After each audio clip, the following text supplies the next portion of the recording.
શ્રી લક્ષ્મી નારાયણ દેવની જય. ઉપાશ્રેષ્ઠ દેવ ભગવાન શ્રી સ્વામિનારાયણ તથા સૌ શ્રીજી મહારાજના લાડેલા સત્સંગી બંધુઓ ને જય સ્વામિનારાયણ.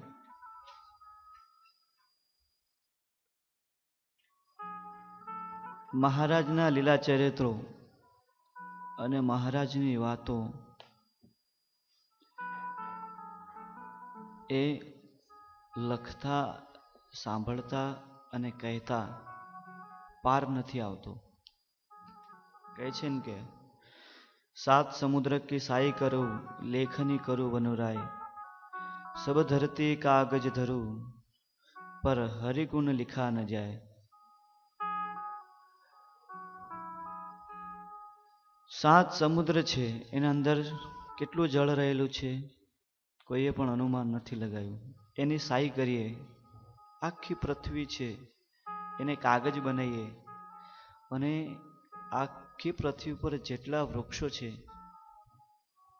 એટલા વૃક્ષોની કલમ બનાવીએ તો પણ ભગવાનની હરિગુણ, ભગવાનની વાર્તા એ ક્યારે પણ કથા ક્યારે પણ પૂરી થતી નથી. પણ એ વિશાળ રસમય કથા ની અંદર સમુદ્ર છે અને સમુદ્રની અંદર આપણે એક લોટો જળ લઈ લઈએ તો સમુદ્રમાં પાણી ખૂટતું નથી. બરોબર? એવી રીતના આ જે વિશાળ સાગર છે કથારૂપી, એક પુસ્તક છે આપણા સંપ્રદાયનું, સત્સંગી જીવન સાગર મંથન. એ પુસ્તકનું નામ શા માટે સત્સંગી જીવન તો બરોબર છે, પણ સાગર મંથન શા માટે પડ્યું? કારણ કે આ સત્સંગી જીવન છે જે ગ્રંથ એ સાગરમય છે. જે ડૂબી ગયો એ સમુદ્રમાં જે માણસ ડૂબી જાય પાછો આવે, એ આ સત્સંગી જીવનમાં જે પણ ડૂબી જાય એ ક્યારે પણ આ પૃથ્વી પર ફરીથી આવતો નથી. એના માટે એ પુસ્તકનું નામ છે સત્સંગી જીવન સાગર મંથન. મહારાજની વાતો છે પ્લસ સ્વામીજીએ એમના મતે અનુસાર એમણે લખ્યું છે. એ પુસ્તકની અંદર બહુ સરસ પુસ્તક છે. આ સત્સંગી જીવન ને સાંભળીને અનેક મુમુક્ષો પરમાત્માને પ્રાપ્ત કર્યા છે, થયા છે, થયા હતા અને થશે.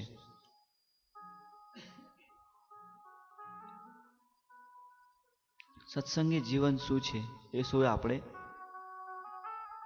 સમજ્યું અને સૌ પ્રથમ મહાત્માઓ પણ સાંભળ્યું.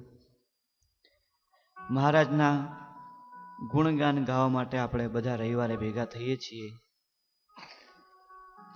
પણ હવે 4 મહિના હરિગુણ નહીં ગવાય, મને એવું લાગે છે. કેમ કે તમારી સંખ્યા દેખીને મને ખબર પડી ગઈ હવે. હા, મોજ કરો કે મહારાજ તમે મંદિરમાં બેહરો ને અમે જઈએ જલસા કરવા. પણ જ્યારે મહારાજનો હાથ હટી જશે ત્યારે જલસા પાણી બધું ક્યાં જતું રહેશે ખબર નહીં પડે. જેને અનુભવ થયો છે એને પૂછી જોજો, સાંભળતા હોય એ.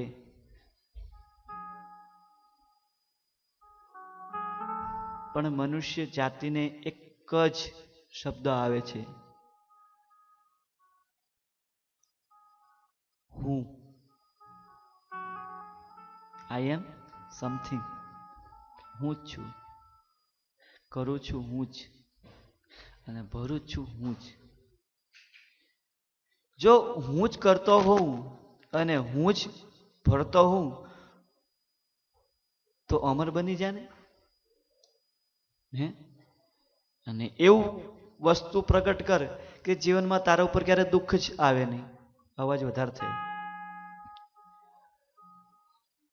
એવું થતું હોય માણસને કે આઈ એમ સમથિંગ, હું જ બધું કરી શકું છું, હું જ કરું છું, તો જીવનમાં સૌથી મોટો પ્રશ્ન કે તારે જીવનમાં દુઃખ શા માટે આવે છે, એનો નિકાલ કર નાખ. તો એમ સમજીએ આપણે કે યુ આર સમથિંગ, કે હકીકતમાં તું, હવે શું કેવું, ખબર છે કે આ ઇમ્પોસિબલ છે, મારથી નહીં થાય, તોય પણ રહેલો છે અંદર અંદર. હંમેશા ધ્યાન રાખવાનું, આપણે કશું જ નથી કરતા. એ મારે જે ચેષ્ટામાં શા માટે લખ્યું હશે કે મારી મરજી વિના રે કોઈથી તરણું નહીં તોડાય. હે મારા જે મેં નવરા બેઠા બેઠા એમને નહીં કહી દીધું હોય, કઈક રીઝન હશે એની પાછળ. મહારાજ કઈ પણ લીલા કરે, કઈ પણ શબ્દો કહે, કોઈ પણ વાક્ય કહે, એના અંદર હજારો રીઝન હોય છે. કંઈક ને કંઈક આપણને પ્રેરણા મળતી હોય છે.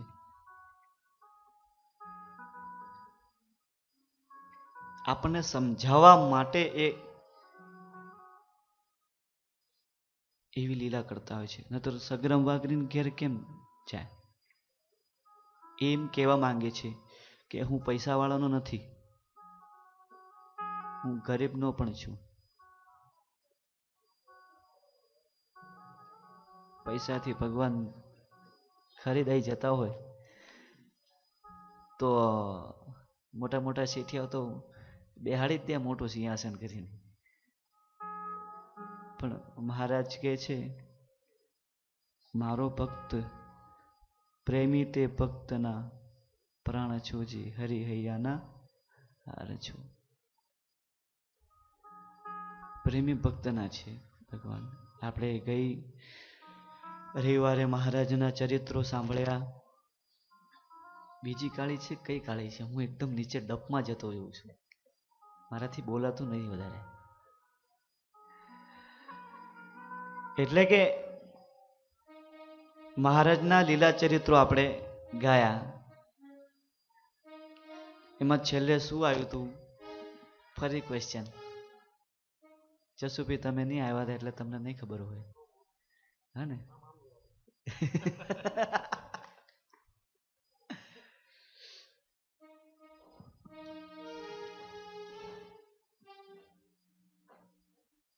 મહારાજના કાલે ગયા રવિવારે હનુમાનજીનો મહિમા થોડોક ગાયો તો આપણે.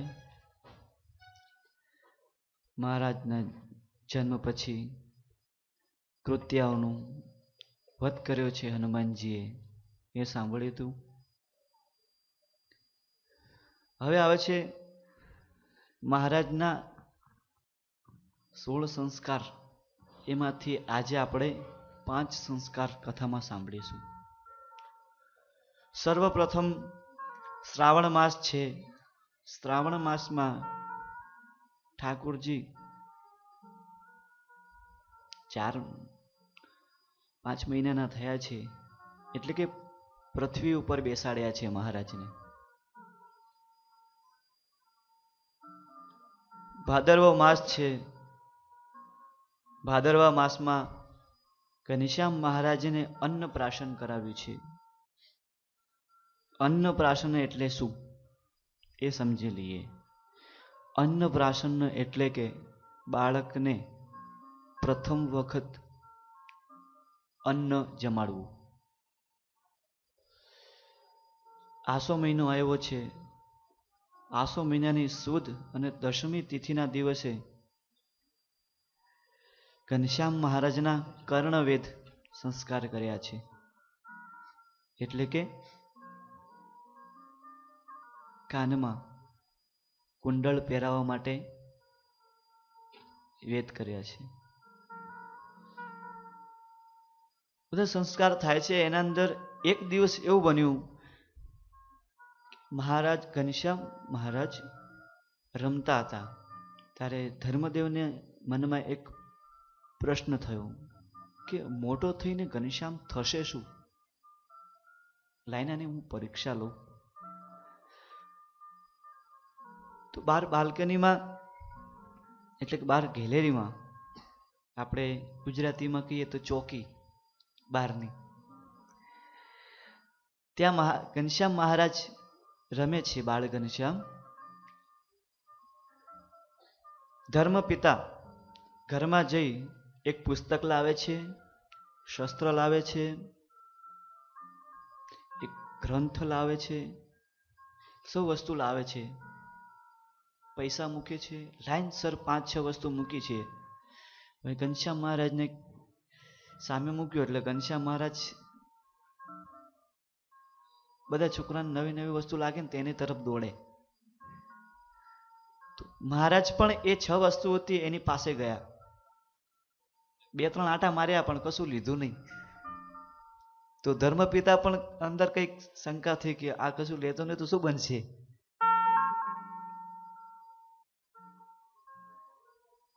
પણ બાળ ઘનશ્યામે શ્રીમદ ભાગવત શાસ્ત્ર હતું એને સ્પર્શ કર્યો. ત્યારથી ધર્મદેવને થઈ ગયું કે મારો છોકરો એ વિદ્વાન બનશે.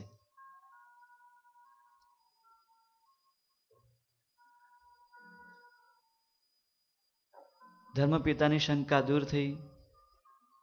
હવે નાનો ઘનશ્યામ હોય, હવે નાનું છોકરું કોને વાલું નથી લાગતું? ભરે સેંડાળું હોય પણ એને રમાડવાનું મન થાય.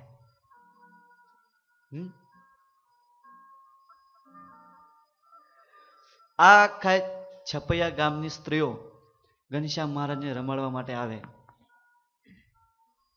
ગામ તો નાનું નહીં હોય, જે ગયા હશે એમને તો ખબર જ છે કેટલું મોટું છે. આખા ગામની સ્ત્રીઓ રમાડવા આવતી હશે તો ભક્તિ માતાને હું ચાન્સ મળતો હશે? અવસર જ નહીં મળે. અને અવસર મળે તો ક્યારે? ઘનશ્યામ મહારાજ પોઢી જાય ત્યારે. તો હવે જાગતા હોય અને સૂતા હોય એ રમાડવાનું એક આનંદ અલગ હોય છે. અને સ્વયં પરમાત્માની પાસે રમવું એ તો અહોભાગ્ય હોય તો રમવા મળે.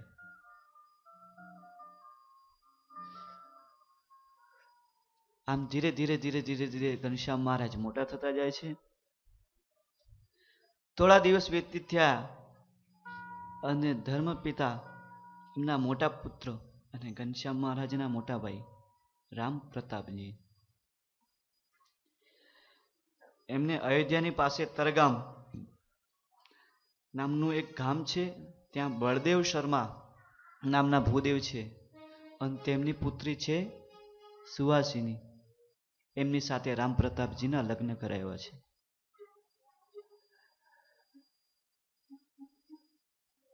લગ્ન કરાવ્યા એટલે ધર્મપિતા દેવને મનમાં એક ઈચ્છા જાગી કે ઘરે પ્રભુ પધાર્યા છે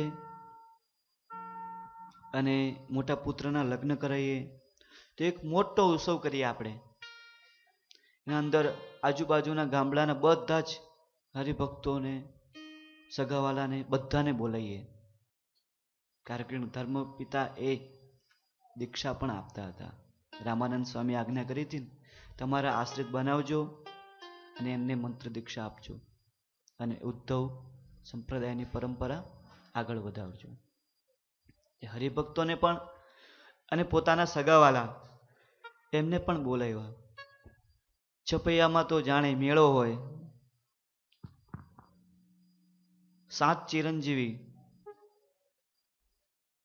અશ્વત્થામા બલિર્વ્યાસો કૃપા પરશુરામશ્ચ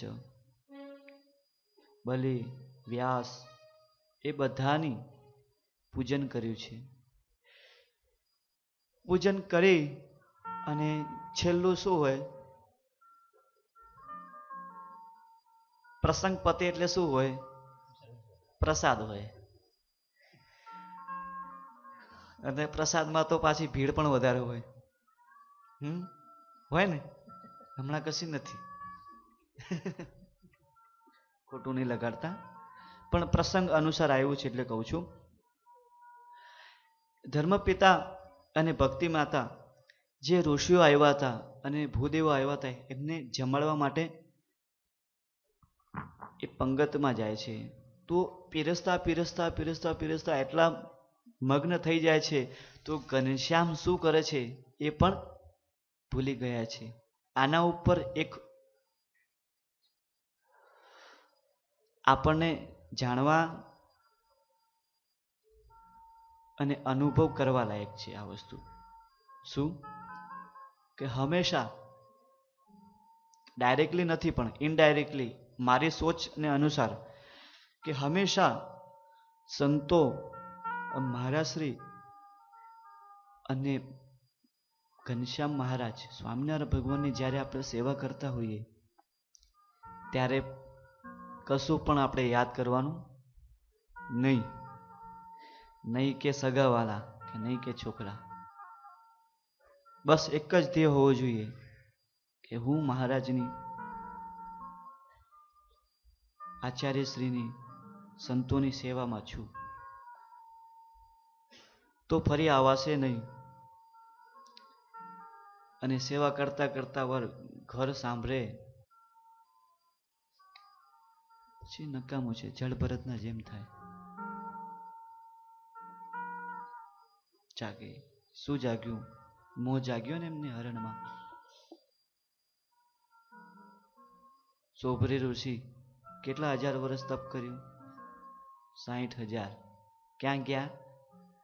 ક્યાં કર્યા હતા? પાણીમાં. અને ક્યાં ગયા? પાણીમાં જ. એટલે હંમેશા યાદ રાખવાનું. કેમ અવાજ એટલે કે હંમેશા ભગવાનની સેવા કરીએ છીએ, સવારમાં પૂજા કરતા હોઈએ, દીવા અગરબત્તી ચેષ્ટા, તો બસ એક જ ધ્યેય, મહારાજની સેવામાં છું હું. કેમ કે 24 કલાકમાં આપણે સવારમાં અડધો કલાક અને સાંજે અડધો કલાક એ જ કાઢીએ છીએ. 24 કલાકમાં ખાલી એક જ કલાક કાઢીએ છીએ. એ પણ ભગવાનની તરફ નથી લઈ જતા, તો પછી આપણે 24 કલાક એ નકામા છે. આપણે પ્રસંગમાં આવીએ. ભક્તિ માતા અને ધર્મદેવ મંત્રમુગ્ધ થયા છે. પીરસવામાં ઋષિઓ અને ભૂદેવો આવ્યા છે એમને. એવામાં એવું બન્યું કે નાના નાના બાળકો હતા, એ ઘનશ્યામ મહારાજને લઈ અને ધર્મદેવના ઘરના અગાડી એક બગીચો હતો, તે બગીચામાં રમવા માટે લઈ ગયા. તો સૌ રમવા માંડ્યા, પણ એના જોડે જોડે ઘનશ્યામ મહારાજ પણ, બાળ ઘનશ્યામ પણ રમે છે. એક વૃક્ષ નીચે બેઠા છે ઘનશ્યામ મહારાજ. એવામાં રાક્ષસ આવ્યો, કાલીદત્ત. કેમ કે સૌથી ભગવાનનો દ્વેષ કરનાર એ કાલીદત્ત હતો. એણે જ કૃત્યાઓને મોકલી હતી.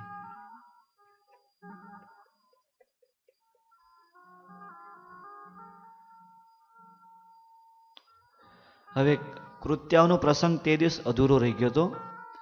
અને શોર્ટકટમાં એ કહું છું કે મહારાજે સૌ પ્રથમ સ્ત્રીનો વધ શા માટે કર્યો? કૃત્યાઓ તો સ્ત્રી હતી ને. રામચંદ્રજીએ પણ કૃત્યાઓનો વધ કર્યો સૌથી પહેલા, અને કાનુડાએ પણ પૂતનાને પ્રથમ મારી. તો શા માટે?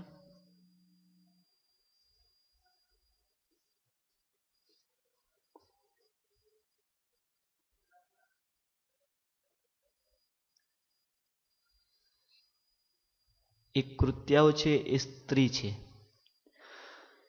અને આપણા શરીરમાં રહેલી કામ, ક્રોધ, લોભ આદિ જે શત્રુઓ છે, એના અંદર પણ એક સ્ત્રીલિંગ વિષય રહેલી છે. તે કોણ છે? માયા. એ જે પૂતના અને કૃત્યાઓ છે એ માયા છે. તો સૌથી પ્રથમ ભગવાન શું કરે છે? માયાને જ નષ્ટ કરે છે. તો માયા રહે તો મોહ થાય ને, માયા જ નહીં રહે તો મોહ ક્યાંથી જાગે?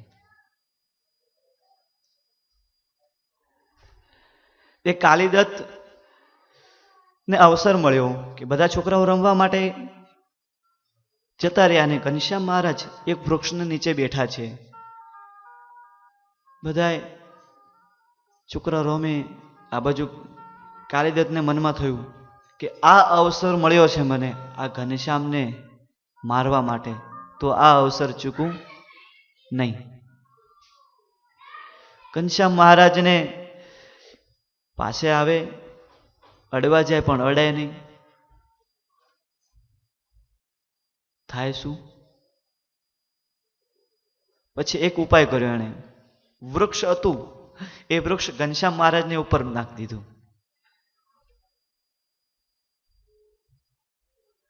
પણ આખા એ બ્રહ્માંડના નાથ અને જેની કૃપાએ એ વૃક્ષની ઉત્પત્તિ થઈ છે એ વૃક્ષ થોડી મહારાજની ઉપર પડે?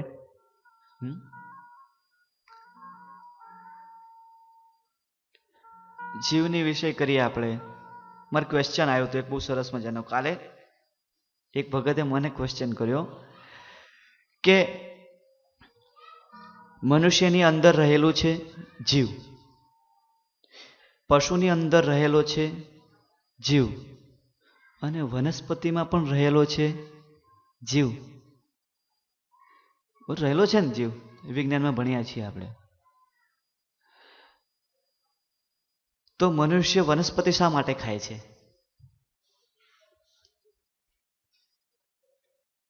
વનસ્પતિ શા માટે ખાય છે મનુષ્ય? ક્વેશ્ચન થાય ને. મને કાલે પ્રશ્ન પૂછ્યો એક વખતે અને આનંદ થયો કે એ પ્રશ્ન બહુ સરસ છે.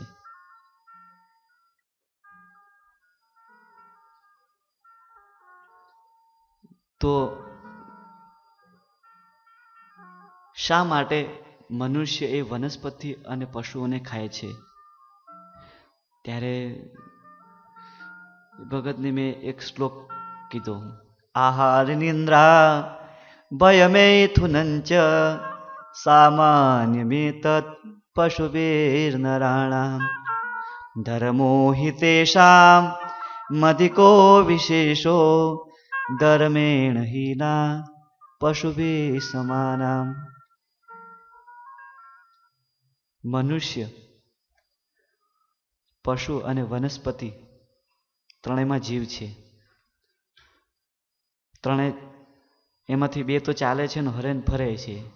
એક વનસ્પતિ છે જે શ્વાસ લે છે ખાલી અને મોટું થાય છે. તો એક વિશેષ પ્રકારનો મનુષ્યની અંદર ધર્મ રહેલો છે. અને આપણે એક નોલેજની વાત કરીએ, જે વસ્તુની આપણે વેલ્યુ નથી જાણતા અને વેલ્યુ નથી કરતા, જે વસ્તુ નકામી છે એને શું કરીએ આપણે? મૂકી દઈએ છીએ ને. એના અંદર કઈ વિશેષતા નહીં હોય તો એને સાચવી નહીં રાખો તમે. તો એ પશુ અને વનસ્પતિ એની અંદર કઈ વિશેષતા નથી, અને માણસની અંદર એક ધર્મ વિશેષ છે. એના માટે જે આમ તો બધે પશુઓની હત્યા થાય જ છે, પણ વનસ્પતિ એના માટે મનુષ્ય ખાય છે. અને એક બીજો છે કે જો વનસ્પતિ મનુષ્ય નહીં ખાય તો પછી કોને ખાશે? હવા ખાઈને તો જીવાનું નથી. એક વૃક્ષ ઘનશ્યામ મહારાજ ઉપર પડ્યો, પણ ઘનશ્યામ મહારાજને થયું કઈ નહીં. એટલે કે મહારાજને કોઈ પણ કળા, કોઈ પણ ક્રિયા અને કોઈ પણ કરેલું જાદુ મહારાજને કશું પણ થતું નથી. આ બાજુ છોકરાઓ ગોતે છે કે ઘનશ્યામ મહારાજ ક્યાં ગયા? વૃક્ષ પડી ગયું. ઘનશ્યામ મહારાજ તો આ વૃક્ષની નીચે હતા, રમતા હતા એકલા. અને ઘનશ્યામ મહારાજ ક્યાં ગયા? બધા ઘરે જઈને કેવું કોને, એક છોકરો, બધા હરખા નહીં હોય, અને છોકરા છે ને એકદમ નિર્દોષ હોય છે. છોકરાઓ, બે છોકરા ગયા અને ગામમાં જઈને કીધું કે અમે રમતા હતા અને જોરથી વાવાઝોડું આવ્યું અને વૃક્ષ નીચે પડ્યું ને નીચે ઘનશ્યામ મહારાજ હતા. અને ઘનશ્યામ મહારાજ નથી. તો બધા એવા ગામના બધા શસ્ત્રો લઈને આવ્યા કે કોઈ આવ્યું છે લાગે રાક્ષસ. પોતે પણ ઘનશ્યામ મહારાજ મળતા નથી.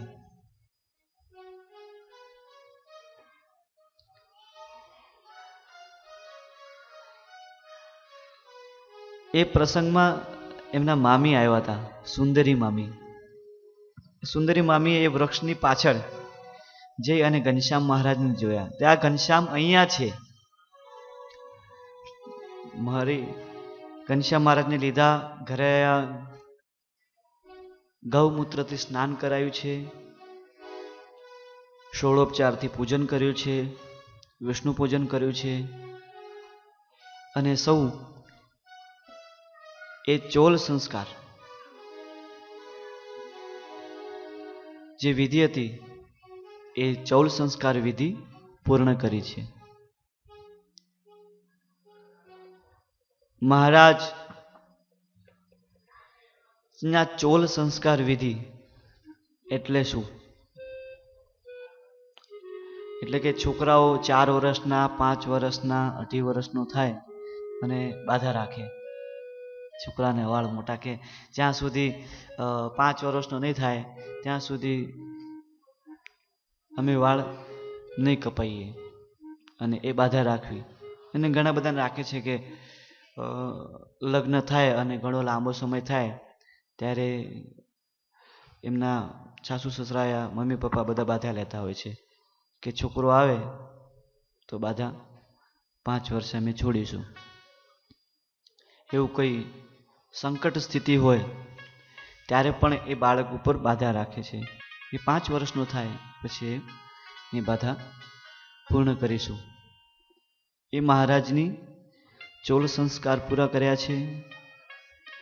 આવા નવાર કંઈક ને કંઈક ઉપદ્રવ્યો થાય એટલે ધર્મદેવને મનમાં એમ થયું કે મારું છપૈયામાં રહીએ છીએ ને કંઈક ને કંઈક થાય, તો છપૈયા છોડીને બીજે ક્યાંક જતા રહીએ.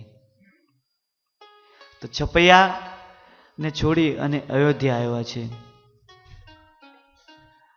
રસ્તામાં ઘનશ્યામ મહારાજ કાલું કાલું બોલે છે, ભાઈ ખબર જ નથી પડતી ટાઈમ કેવી રીતના નીકળી જાય છે.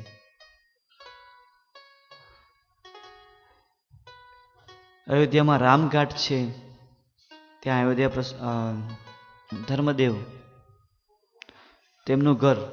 કારણ કે જ્યારે દુર્વાસા ઋષિનો શ્રાપ તથા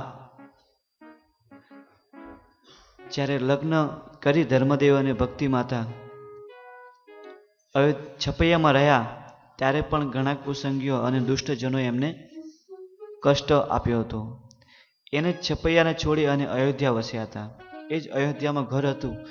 ત્યાં ધર્મદેવ, ભક્તિ માતા, બાળ ઘનશ્યામ, રામ પ્રતાપજી અને સુવાસીની ભાભી એ 5 અયોધ્યા આવે છે. અયોધ્યા આવે એટલે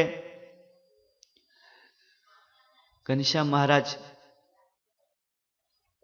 મોટી ઉંમર થઈ, 5 વર્ષના, 6 વર્ષના, એટલે 6ઠા વર્ષે બાળકને આપણે ક્યાં મોકલીએ?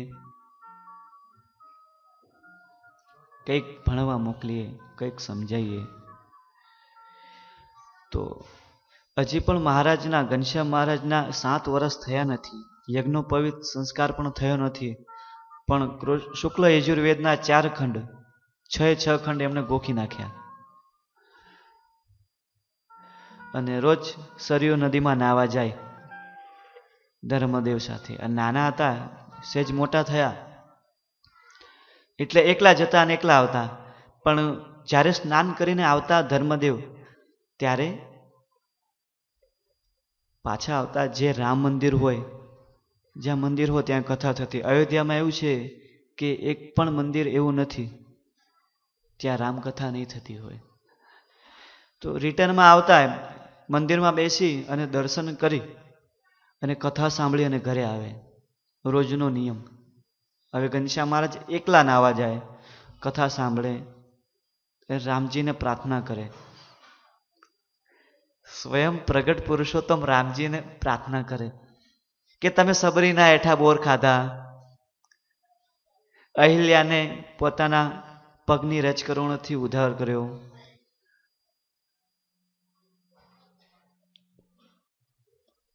લક્ષ્મણના ભાઈ, સીતાના પતિ, અયોધ્યા નગરીના રાજા થઈ અને પોતાનું કર્તવ્ય તથા પોતાનું પ્રભુત્વના તમે પ્રગટ કર્યું. કૃપા કરીને મારા ઉપર પણ કૃપા કરજો કે સ્વયં પ્રગટ પુરુષોત્તમ રામજીને માંગે છે. એટલે કે શું? એક ઈચ્છા કે હંમેશા પ્રભુ જોડે માંગવું, પણ કેવી રીતના માંગવું?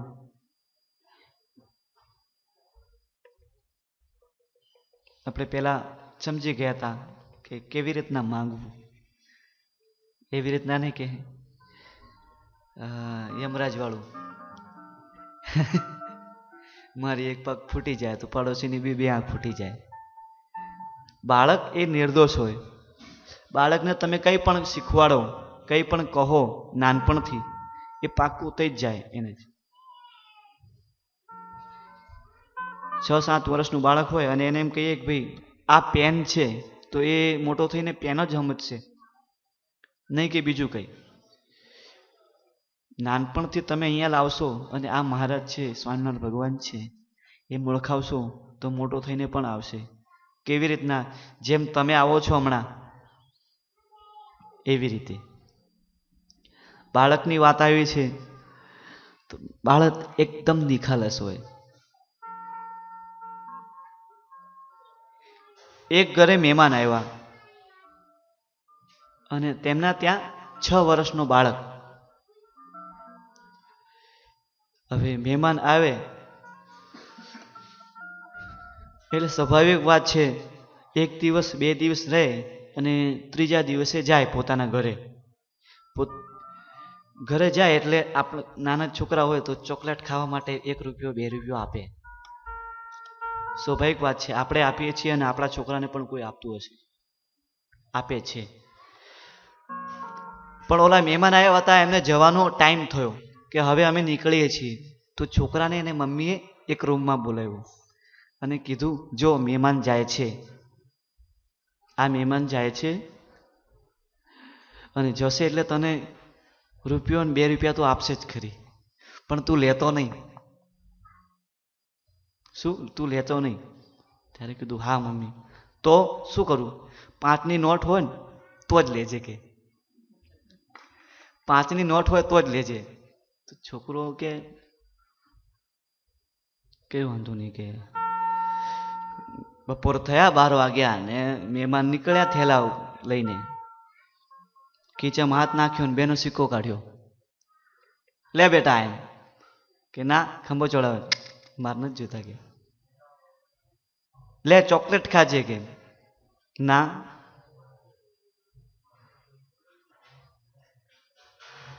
પછી ઓલા મહેમાને ને છોકરો નહીં લે, પછી કે તમે કોને આ છોકરાને પૈસા આપું છું, રૂપિયો 2 રૂપિયા આપું છું પણ લેતો નથી. છોકરું કેવું હોય? તો એની મમ્મી કે લઈ લે બેટા, આટલો પ્રેમથી આપે છે તો લઈ લે ને. તો છોકરો કે કા તું તો કહેતી હતી ને કે 5 રૂપિયા આપે તો જ લેવાના. હે તું તો કહેતી હતી 5 રૂપિયા, આ તો 2નો સિક્કો હે. કે એટલે કે છોકરાને તમે જેટલું શીખવાડો અને જે શીખવાડો એ જ શીખે અને એ જ કરે. નાનું છોડ હોય એને તમે ઉછેરો, સહેજ નમવા આવે અને સહેજ તમે આધાર રાખો તો એ સીધું સીધું રહેશે. અને મોટો થઈને નમી ગયો ને પછી સીધો કરવા જાવ શું થાય? 2 ટુકડા થઈ જાય. પછી એનો ઢાંડો થાય ને પછી કહીએ કે ધક્કા મારી મારીને મંદિરે મોકલીએ તો એ મંદિરે ન જ આવે. એક બીજો પ્રસંગ, ટાઈમ છે અને બહુ સરસ પ્રસંગ છે કે બાળક આપણે જેવું કરતા હોઈએ એવું કરે. જેમ ઘનશ્યામ મહારાજ ધર્મ પિતા રામાયણ કથા સાંભળે અને જે રામાયણ કથામાં જે પ્રસંગ આવે એ અનુસાર જીવન જીવે. કહે છે કે રામાયણ એ જીવન જીવતા શીખવાડે અને ભાગવત એ મરતા શીખવાડે અને સત્સંગી જીવન એ બે એક સાથે શીખવાડે.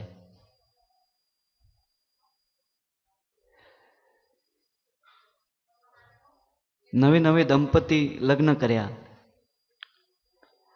લગ્ન કરી અને થોડા દિવસ થયા એટલે કે સાસુમાં અક્ષરધામ ગયા અને રહ્યા એકલા સસરા. બાળકનો જન્મ થયો. બાળક 10 વર્ષનો થયો. પણ વહુમાં બહુ સારા હતા એટલે ઘરની બહાર એક નાની ઓરડી બનાવી દીધી અને એના અંદર ડોસાને બેસાડ્યા. ખાટલો, તૂટી ખાટલી, ફૂટી માટલી, એક દવાની બાટલી, બાજુમાં એક લાકડી અને કહે લો સસરાજી તમારી આટલી. એટલું આપી એને કીધું કે તમારે કશું પણ બોલવાનું નહીં. તો બિચારો ડોહો બોલે ને તો કરે શું? તો છોકરા એક આઈડિયા વાપરી. ઘંટ લઈ આવ્યો કે તમારે કશું પણ જોઈતું હોય તો ઘંટ વગાડવાનો એટલે અંદરથી આવી અને એ તમને ખાવાનું આપી દેશે અને કંઈ કામકાજ હોય તો તમને કામ પૂરું કરશે. 6 મહિના થયા. આ શેડ્યુલ ચાલુ છે. ભૂખ લાગે એટલે દાદા ઘંટી વગાડે એટલે જમવાનું આવી જાય. સવાર સાંજે 2 ટાઈમ ઘંટી વગાડે. બાકી બધું તો જાતે દાદાનું કામ કરવાનું હોય. થોડા દિવસ થયા, વરસ થયું અને ઘંટ ગાયબ થઈ ગયો. ઘંટ ગાયબ થઈ ગયો તો બધા વિચારમાં કરે કે ઘંટ ગયો ક્યાં? છોકરો સ્કૂલ ગયો તો પતિ પત્ની બે આખા ઘરમાં ગોતે પણ મળે નહીં. દાદાને કીધું કે ઘંટ ક્યાં? કીધું ઘંટ નથી એટલે તો હવા હાજનું ખાવાનું નહીં મળ્યું મને તો. છોકરો આવ્યો 5:30 વાગ્યા અને છોકરાને કીધું બેટા દાદાનો ઘંટ ક્યાં છે? તો છોકરાએ સ્કૂલ બેગ ખોલી અને સ્કૂલ બેગમાંથી લીધું કે આ રહ્યો ઘંટ. તો કીધું કે કેમ તું ઘંટ લઈ ગયો? તો કે આ ઘંટ હવે મારે હાચવવું પડે. કીધું કેમ? કે જ્યારે તમે દાદા બનશો ને ત્યારે હું ઘંટ બાંધીશ કે તમે જેવું કરશો એવું આપણા છોકરાઓ જોશે અને કરશે. પ્રાર્થના એવી જ કરવાની હંમેશા મહારાજને, જેવી ઘનશ્યામ મહારાજ કરતા હતા ને કે તમે પ્રગટ થઈ અને અનેક રાક્ષસોને માર્યા છે, અનેક મુમુક્ષોને ઉદ્ધાર કર્યો છે, રાવણ જેવા અધર્મીનો નાશ કર્યો છે અને ધર્મે રહ્યા છો.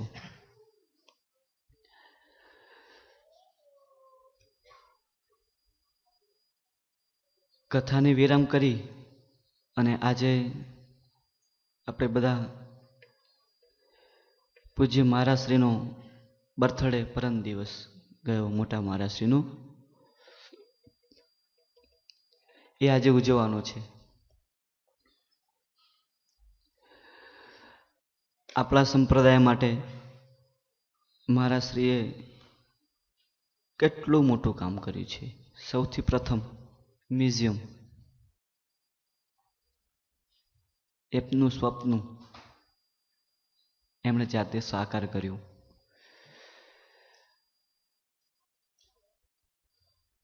નાની ઉંમરે અમે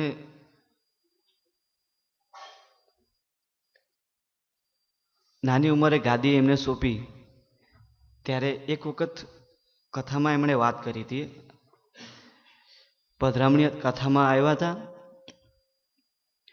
અને વાત કરી હતી કે અમે છે ને અમદાવાદથી કચ્છ અને ભુજ જવું હોય ને તો અમારે જોડે એમ્બેસેડર હતી. પણ કેવી એમ્બેસેડર કે ધક્કા મારીને ચલાવીએ એવી એમ્બેસેડર. અને એ એમ્બેસેડરમાં ચલાવતા ચલાવતા સવારે 5 વાગે જઈએ તો બપોરે 1, 2, 3 વાગે પહોંચીએ એવી એમ્બેસેડર.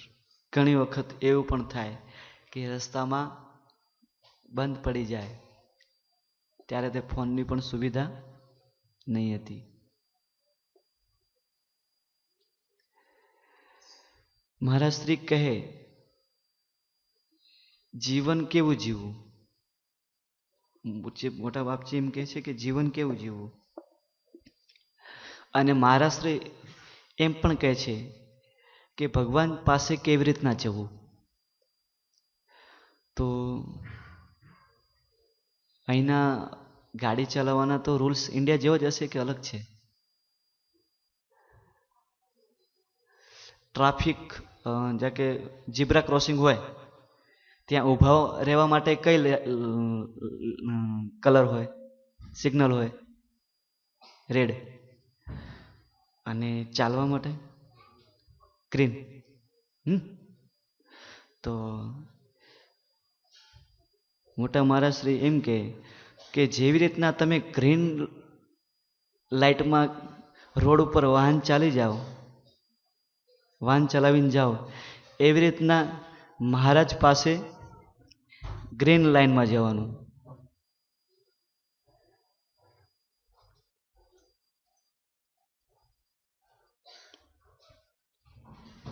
એક ગ્રીન લાઇટ શું છે? એક ગ્રીન લાઇટ બે વસ્તુ છે. આ આપણા આચાર્યો અને આ આપણા સંતો એ આપણી ગ્રીન લાઇટ છે. જો ગ્રીન લાઇટમાં હોઈશું તો ડાયરેક્ટ પહોંચી જઈશું અને કંઈક બીજી રેડ લાઇટમાં જતા રહ્યા તો પાછું અહીં નહીં રહી જવું પડે.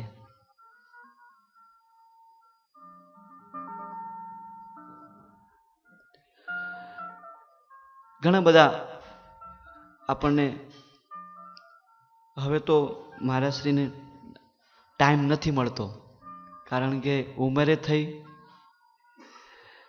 અને સત્સંગની આપણે ખૂબ સેવા કરી છે. જોઈએ હમણાં સુધી જેટલા આચાર્યશ્રી થયા એમણે પણ ખૂબ કરી, પણ મોટા બાપજીએ ખૂબ જ નાનપણથી લઈ અને હમણાં સુધી પણ કરે જ છે. કોઈ પણ કાર્ય હોય જેવી રીતના કે બધા ગયા હતા બાપજીને 5 વર્ષ થયા આપણે અહીંયા, પણ બાપજી પધાર્યા નથી. પણ બાપજીને વાત કરીને તરત યસ કહી દીધું. સત્સંગ માટે ક્યારે પણ ના નથી પાડતા. નાનામાં નાનો હરિભગત હોય યા મોટામાં મોટો હરિભગત હોય એમના ઘેર અવશ્ય જાય છે. એ જ મહારાજશ્રી આપણે ત્યાં પાટોત્સવ, છઠ્ઠા પાટોત્સવના દિવસે અહીં આવશે. એમના દર્શન કરી આપણે પણ આપણો મોક્ષ સુધારીશું.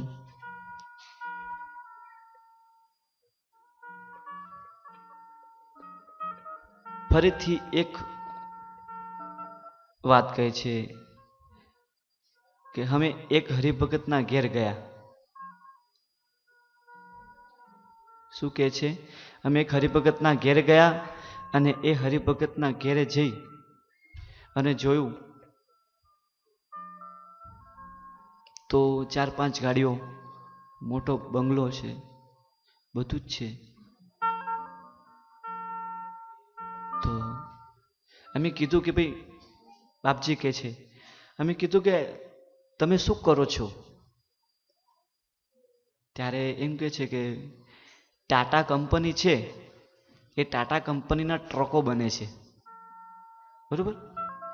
અને એ ટ્રકોની પાઇપ હોય છે અને એ પાઇપોની અમે સિમ્બોલ બનાવીએ છીએ. ખાલી શું બનાવીએ છીએ?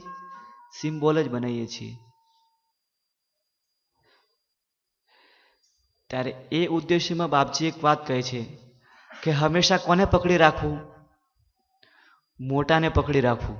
હે, એ હરિભગતે કોને પકડી રાખ્યો? ટાટાને. બરોબર. તો આપણે પણ મોટાને પકડી રાખવું. હવે મોટો કોણ આપણા માટે? આજ નરનારાયણ દેવ અને આજ લક્ષ્મીનારાયણ દેવ. આ મોટાને પકડી રાખશો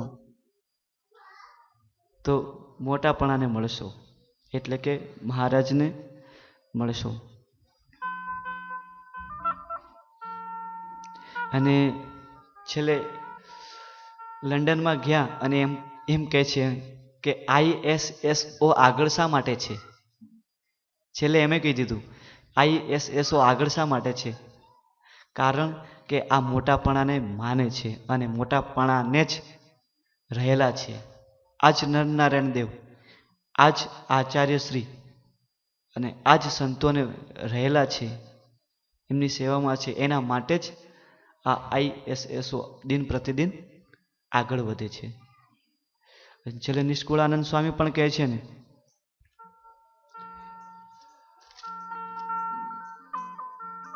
ધર્મ કુળને આશ્રિત રહેશે, માટે સહુ ધર્મકુળને માનજો, સહુ કરજો એની સેવ, અન્ય જન જેવા એ નહીં એ છે જાણજો મોટા દેવ. આજ ધર્મદેવ નિષ્કુળાનંદ સ્વામી કહે છે કે અન્ય જન જેવા એ નથી, બીજાના જેવા એ નથી, એને જાણજો, એ પ્રત્યક્ષ દેવ છે. અને ગઢડા પ્રકરણના પહેલા પ્રકરણમાં પણ કહે છે, પહેલા જ વચનામૃતમાં, કે ધર્મકુળને આશ્રિત રહેશે જે તે ભગવાનનો ભગત, તે ભગવાનની ઈચ્છા કરીને બ્રહ્મદેહને પામે છે.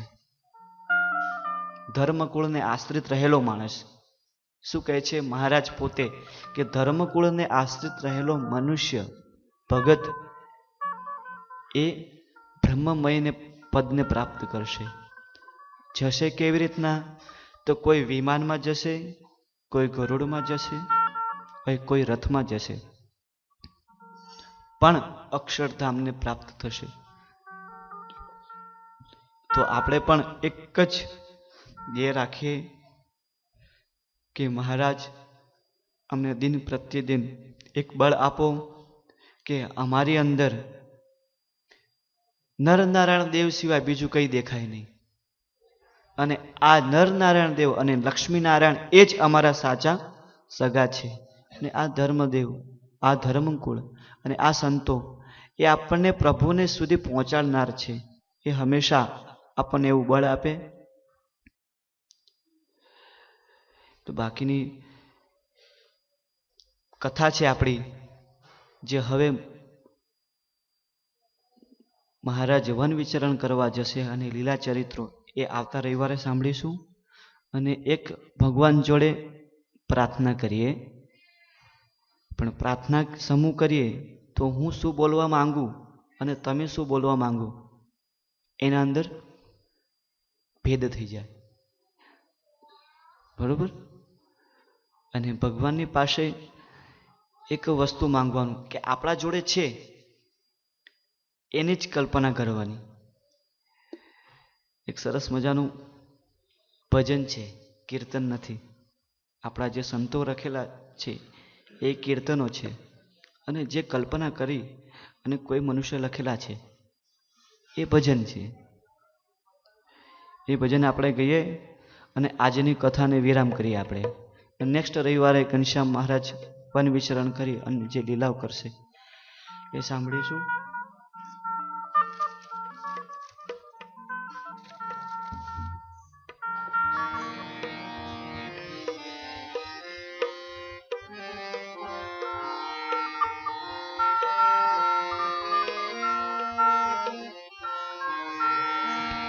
બોલો ઘનશ્યામ મહારાજની જય. मुझे तूने मालिक बहुत कुछ दिया है, मुझे तूने मालिक बहुत कुछ दिया है। तेरा शुक्रिया है, तेरा शुक्रिया है, तेरा शुक्रिया है, तेरा शुक्रिया है। मुझे तूने मालिक बहुत कुछ दिया है। मुझे तूने मालिक बहुत कुछ दिया है। ये मिलती नहीं हुई तात ये तेरी, मिलती नहीं हुई तात ये तेरी, तो क्या होती औकात मेरी, तो क्या होती औकात मेरी। ये बंदा तो तेरे सहारे जिया है, बंदा तो तेरे सहारे जिया है। तेरा शुक्रिया है, तेरा शुक्रिया है, तेरा शुक्रिया है, तेरा शुक्रिया है। जरदाज दी है और औलाद दी है, जरदाज दी है और औलाद दी है। જરદાજ એટલે શું કે માલ મિલકત અને ખજાનો ઉર્દુ ભાષામાં છે આ। તો जरदाज दी है और औलाद दी है, जरदाज दी है और औलाद दी है। मुसीबत में हर वक्त मदद की है, मुसीबत में हर मदद की है। तेरा दिया मैंने, तेरा दिया मैंने खाया पिया है, तेरा दिया मैंने खाया पिया है। तेरा शुक्रिया है, तेरा शुक्रिया है, तेरा शुक्रिया है, तेरा शुक्रिया है। मेरा ही नहीं तू सभी का है दाता, मेरा ही नहीं तू सभी का है नाता, मेरा ही नहीं तू सभी का है दाता, मेरा ही नहीं तू सभी का है नाता। सभी को सभी कुछ तेरा दिलाया, सभी को सभी कुछ तेरा दिलाया। ये खाली था दामन, खाली था दामन तूने भर डाला, खाली था दामन तूने भर डाला। तेरा शुक्रिया है, तेरा शुक्रिया है, तेरा शुक्रिया है, तेरा शुक्रिया है। हो तेरी बंदगी से बंधा हूँ स्वामी, तेरी बंदगी से बनता हूँ स्वामी, तेरे ही करम से जिंदा हूँ स्वामी, तेरे ही कर्म से जिंदा हुआ। हो तेरे करम से जिंदा हूँ स्वामी, ओ तेरे कर्म से जिंदा हो स्वामी। हो तुम्ही तो जीने के काबिल किया है, तुम्ही तो जीने के काबिल किया है। तेरा शुक्रिया है, तेरा शुक्रिया है, तेरा शुक्रिया है, तेरा शुक्रिया है। हो